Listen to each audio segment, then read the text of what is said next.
From Adam Schefter and Jeremy Fowler, Mike Tomlin stepping down as Pittsburgh Steelers head coach, notified the team this afternoon that he is leaving after 19 years.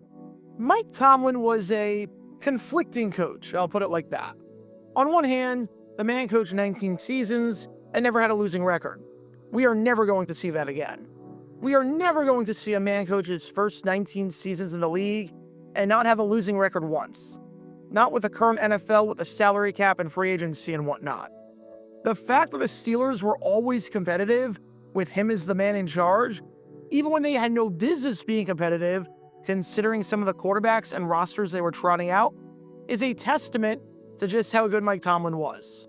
He's tied for 9th all-time in wins, and every single coach with as many wins as him and at least one title is either in the Pro Football Hall of Fame or will be inducted at some point into the Hall of Fame without any shadow of a doubt, with those guys being Bill Belichick and Andy Reid. On one hand, Mike Tomlin has a Hall of Fame resume, and it's a model of consistency for the Steelers with the fact that they've had just 3 coaches since man walked on the moon. Tomlin did a heck of a job when he was firing on all cylinders. On the other hand, yeah, it was time. It was absolutely time. Tomlin hadn't won a game in the playoffs since the Obama administration. There were the constant moments where Tomlin's teams would play down to their competition, losing games to teams that no one in their right mind would lose to. Tomlin ended his career losing his final 5 games against teams that were 8 or more games below 500, which is insane when you realize that Tomlin's teams were good. There were the ultra-conservative moments that made no sense, the feeling of Groundhog Day every season with how the year would play out, and the poor clock management skills that made you question if he was truly there. There are going to be some weird thoughts about Tomlin, where you can absolutely acknowledge that he's a Hall of Famer, but also acknowledge that after making it to Super Bowl 45, the team dabbled in mediocrity and never felt like a true threat to go all the way, and that it was time for the two to part ways. For a lot of people, Tomlin was the only coach they ever knew in Pittsburgh. There are people in college right now who don't know the world without Mike Tomlin as the man in charge of the Steelers, which is insane to think about when it comes to his longevity and how much of an impact he made. But Tomlin was not even close to perfect. And with that in mind, it's time for a Dumb Decisions episode to show one of his worst moments ever. Because no game sums up his poor in-game management skills and his team's tendency to play down to his competition than this game right here. It's December 10th, 2009. It's week 14 of the NFL season. And we find ourselves in Cleveland for this Thursday night football battle between 2 AFC North rivals in the Pittsburgh Steelers and the Cleveland Browns. To say that this was a must-win for the Steelers would be putting it lightly. They enter this one at 6-6, one game back of the Jacksonville Jaguars for the final wildcard spot in the conference, and tied with a slew of other teams at 6-6 in the hunt. Win this game, and you stay alive, and you, as the defending Super Bowl champion, have a decent shot to make it to the playoffs. Lose this one, and your season, barring a complete and utter miracle, is over, as you need to run the table and hope for a ton of help along the way. Fortunately, your opponent for this game is the Cleveland Browns, as in the worst team in football. The Browns enter this game with a 1-11 record. While every other team in the AFC had at least 3 wins, the Browns hadn't even strung together 2. Their 145 points scored was a bottom 3 total in football. Their 309 points allowed was one of the worst totals in the league.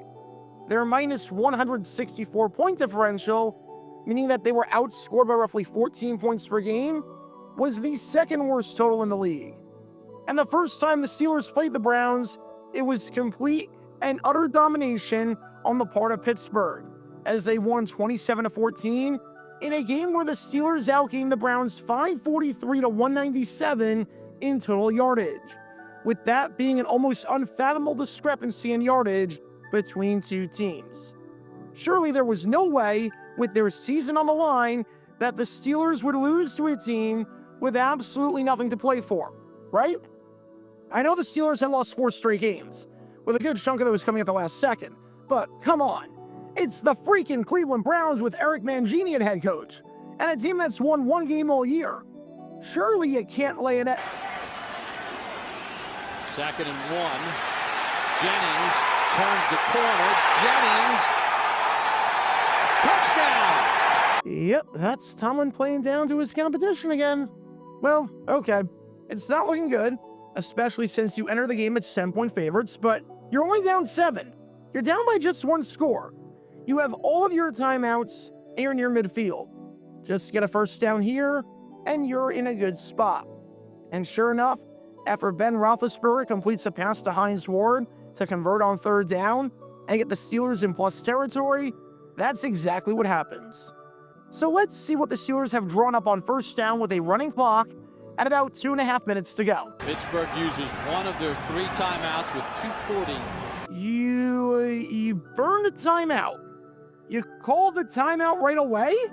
But why? It'd be one thing, I guess, if you were in danger of not getting the playoff, or if you had too many men in the huddle and wanted to avoid getting called for a penalty, but you literally called the timeout right away. You do realize you're not pressed for time here, right? Why would you waste a timeout on offense for no reason when your guys were moving forward and could have gone into the line relatively quickly? It seems like a mistake, seeing as if you don't score here, you could be in serious trouble, but okay. 2 timeouts isn't the end of the world. Just don't burn another one for no reason, and you're still fine, even if you don't score. Just don't do something stupid and... He's giving Pittsburgh a dose of Pittsburgh. Here comes the pressure. Roethlisberger to Heath Miller. Miller tackled at the 39-yard line of Cleveland. Picks up 13. You burn your 2nd timeout? Are you freaking kidding me? Why would you burn 2 timeouts on offense right away? Now, you do realize if you don't get this 1st down and you give the ball back to the Browns, that the game is over, right? You have no chance to do anything. You're going to drop to 6 and 7, and your hopes for the season have completely evaporated. I can't believe you did this. I genuinely can't believe you did this. They're messed up. There's Heath Miller if he hasn't. Roethlisberger nearly intercepted. But Pittsburgh turns it over on down. A few moments later. They're coming after Hodges. He just gets it away to the sideline. Holmes. That's the game. Needs to go post to post. He will not. Tackled at the 15-yard. Yep, that's what I thought would happen. No chance to get the ball back. Good job, Coach Tomlin. Welcome to dumb decisions. Before I break down what happened here, this whole series is about taking an in-depth look at decisions made during games that were clearly awful from the start. This isn't something to look bad in hindsight. Rather, this is something to look awful almost immediately. These are moves where gut instinct tells you right away that there is no way this can possibly work. And sure enough, your gut instinct was smarter than that of an NFL head coach. And for this one, we're taking a look at the mind of Pittsburgh Steelers head coach, Mike Tomlin. The 2009 season was a bizarre one for the Steelers in many ways. In 2008, the Steelers won the Super Bowl. In 2010, the Steelers made it to the Super Bowl. In 2008, the Steelers were atop the AFC. In 2010, the Steelers were atop the AFC. And in 2009, sandwiched in between the 2 seasons, they disappointed and had one of the most underwhelming seasons in franchise history, missing the playoffs. All they had to do in order to make the playoffs was beat the freaking 1-win Cleveland Browns. Maybe they make the playoffs if Tomlin manages the clock better. At the very least, they'd have a legitimate chance to win if their final drive failed. Alas, here we were, dealing with one of the most embarrassing losses of Mike Tomlin's entire tenure as the head coach of the Steelers. So with that being said, let's take a look at why calling 2 timeouts on offense with under 3 minutes to go, down by 7 points, is a really bad idea. And I want to make it clear, I am not opposed to calling timeouts on offense in certain situations. There's a point where the timeouts don't matter, and you can't be thinking a few drives ahead about what happens if it doesn't work out. As an example, look at Nick Sirianni in the NFC wildcard against the 49ers, when the Eagles had all their timeouts and took one on offense with 45 seconds left. I cannot believe I'm defending Nick Sirianni here. Yes, it means that if the Eagles did not convert on 4th down, the game would be over. But it's more important in that spot to make sure everyone's on the same page versus keeping the timeouts on defense. Because even if you get the 3 and out, you'll only have about 10 seconds left to do anything. So let's just make that very clear right now. It is not an inherently bad decision to burn timeouts on offense when trailing, depending on the situation. Here, it's very, very bad. Why on earth would you take timeouts in this spot? It's not like you're trying to get everyone on the same page. Ben Roethlisberger is a veteran quarterback who literally won you a Super Bowl last year. He knows the offense. It's not like you're pressed for time with a play clock and want to avoid a delay of game penalty or too many men in the huddle penalty. You call the timeout right away. And it's not like you're pressed for time with a game clock. When the first timeout was taken, there was 2:40 left, and you were in plus territory. You do not need 2.5 minutes in a no-huddle, up-tempo offense to drive 40 yards, especially when you've got the 2-minute warning available at your disposal, and especially when any incomplete passes or plays out of bounds, stop the clock. These timeouts serve no purpose whatsoever and did not benefit you in any positive way. Let's say the exact same situation plays out, but the Steelers don't take any timeouts. On 1st down, the Steelers call their play, snap it with about 2:18 left, and Roethlisberger gets sacked. That takes it down to the 2-minute warning. On 2nd down, Roethlisberger throws an incomplete pass that takes 7 seconds off the clock, taking it down to 1:53. On 3rd down, Roethlisberger throws a 13-yard pass to Heath Miller, and we'll say it takes about 15 seconds to get the next play off, so it goes down from 148 to 133. On 4th down, Roethlisberger's pass falls incomplete, and that takes 5 seconds off the clock, taking it down to 128. Well, that sucks. They didn't get the 1st down, and you're giving it back to the Browns.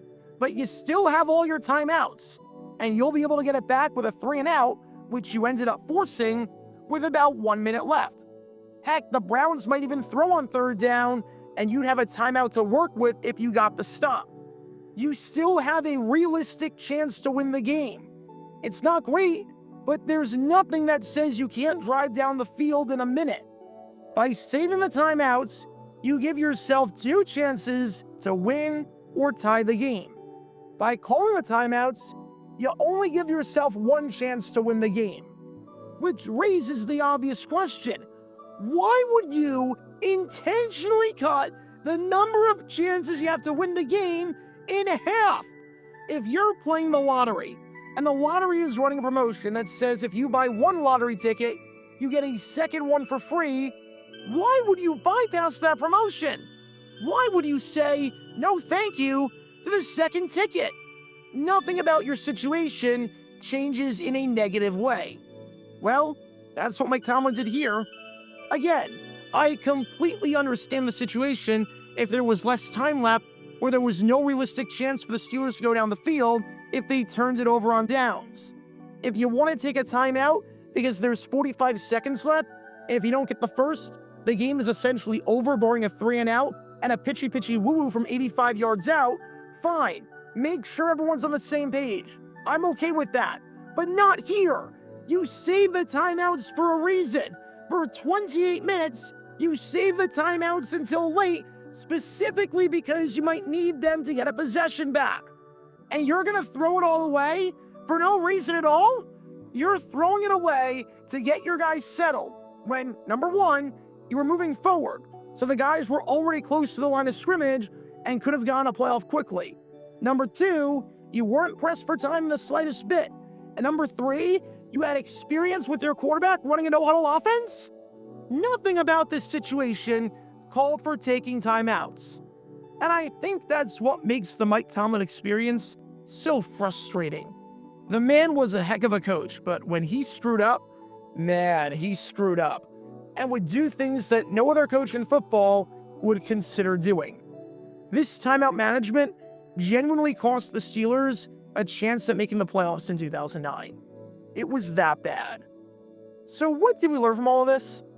Don't take timeouts on offense if you don't have to. If you're trailing and need as many quality possessions as possible, then don't shoot yourself in the foot and take away those possessions from yourself for no reason. If you aren't pressed for time and calling a timeout is not necessary in the slightest bit, then don't call a timeout. If you don't need to make your final drive of the game, and you have no real incentive to making it the final drive of the game, and making it the final drive of the game, and putting yourself in that box only hurts yourself, then don't put yourself in that box. Give yourself some leeway if you need it. And if you're Mike Tomlin, and you think about coaching again, and walk away from whatever media career you're going to get after a couple of years, you really have to learn how to manage a clock a lot better than whatever you were doing in Pittsburgh. Because when all these elements are in play, you can't exactly be surprised when this play backfires. Talk about a dumb decision. Check out our live streaming schedule for the next few days. We're live every single day on this channel, whether we're covering a sporting event or playing GeoGuessr or just taking your requests. So make sure you like and subscribe and turn on the notification bell so you don't miss a single time that we go live and so that you can join this community. Also, thanks to all our members and our Patreon supporters who get exclusive perks like their name at the end of each video, members-only Q&A streams, and cool emojis to use on videos and during streams. See how you can join this community and become a member or a Patreon member by clicking the link in the description below.